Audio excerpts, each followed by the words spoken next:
క్రీస్తు అనే బండ మీద కట్టుకునే దానిలో ఉన్నావో నీకు నువ్వు ప్రశ్న వేసుకో ప్రియమైన దేవుని సంగమా.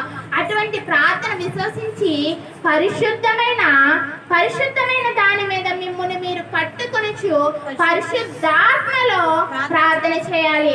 విశ్వాసం ఉండాలి, క్రీస్తు మీదనే బండ మీద నీ పునాది ఉండాలి, అలాగే పరిశుద్ధాత్ముడు కూడా నీకు తోడై ఉండాలి. ప్రియమైన దేవుని పిల్లలారా, పరిశుద్ధాత్ముడు నీకు తోడవకపోతే నీ ప్రార్థన దేవుని యొద్దకు చేరదని ఇక్కడ డైరెక్టర్ గా చెప్తున్నాడు. ప్రియమైన దేవుని సంగమా, నీలో పరిశుద్ధాత్ముడు ఎప్పుడు విశ్వసిస్తాడంటే నీవు ఎప్పుడైతే క్రీస్తుని నీ సొంత రక్షకునిగా అంగీకరించావో, నీవు ఎప్పుడైతే క్రీస్తుకు సమర్పించుకున్నావో, నీవు ఎప్పుడైతే క్రీస్తును నా సొంత రక్షకుడు నా కోసం ప్రాణాన్ని పెట్టాడని నీవు రక్షణ పొందకపోయినా నీవు విశ్వసించావో, అప్పుడే నీలోనికి పరిశుద్ధాత్ముడు ప్రవేశిస్తాడు. ప్రియమైన దేవుని పిల్లలారా, ఇదిగో ఎప్పుడైతే రక్షణ పొందావో నీలోనికి పరిశుద్ధాత్మ నీలో ఉండి దేవుని కార్యాలు చేయడానికి, దేవుని పనులు చేయడానికి నీలో ప్రేరేపిస్తూ ఉంటాడు. ప్రియమైన దేవుని పిల్లలారా, ముందు విశ్వాసం ఉంచి క్రీస్తు అనే బండ మీద పునాది వేసుకుని పరిశుద్ధాత్మతో కూడిన ప్రార్థన చేసే దానిలో నీవు ఉన్నావా? నీకు నువ్వు ప్రశ్న వేసుకో. ప్రియమైన దేవుని పిల్లలారా, దేవుని నమ్మే దానిలో ఉండాలా? దేవుని నమ్మే వారిలా ఉన్నావా నువ్వు? నీకు నువ్వు ప్రశ్న వేసుకో. ప్రియమైన దేవుని పిల్లలారా, దేవుని యందు నమ్మిక ఉంచే ప్రార్థన కలిగి ఉండాలి. ప్రియమైన దేవుని పిల్లలారా, అపోస్తుల కార్యాలు 10:2-4 అపోస్తుల కార్యాలు 10వ అధ్యాయం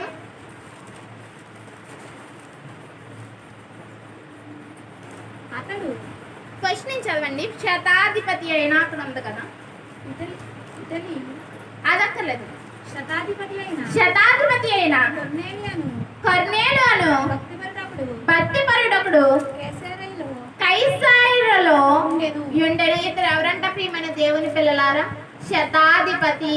ఇతను ఒక అధికారంలో ఉన్నాడు. ప్రియమైన దేవుని పిల్లలారా, అధికారంలో కూడా ఉండి కొర్నేలు అను భక్తిపరుడు కైసరలో ఉండెను. అతడు తన ఇంటి వారందరితో కూడా దేవుని యందు భయభక్తులు గలవాడై ఉండెను అంటున్నాడు. ప్రియమైన దేవుని పిల్లలారా, శతాధిపతి అయి రాచరికంలో కూడా ఉండి తన ఒక్కొక్క పాయింట్లో తన ఒక స్థానంలో ఉండి లోకానుసారమైన శతాధిపతి అనే స్థానంలో ఉండి కూడా తన ఇంటి వారందరినీ దేవుని దగ్గరికి తీసుకొచ్చాడంట. ప్రియమైన దేవుని పిల్లలారా, తన ఇంటి వారు అందరూ కూడా దేవుని యందు భయభక్తులు కలిగిన వారై ఉన్నారంట. ప్రియమైన దేవుని పిల్లలారా, శతాధిపతి అయిన కొర్నేలే దేవుని యందు భయభక్తులు కలిగి ఉన్నావు. నీవు ఒక సామాన్యుడు మనం. ప్రియమైన దేవుని పిల్లలారా, మనము దేవుని యందు భయభక్తులు కలిగి ఉన్నామా?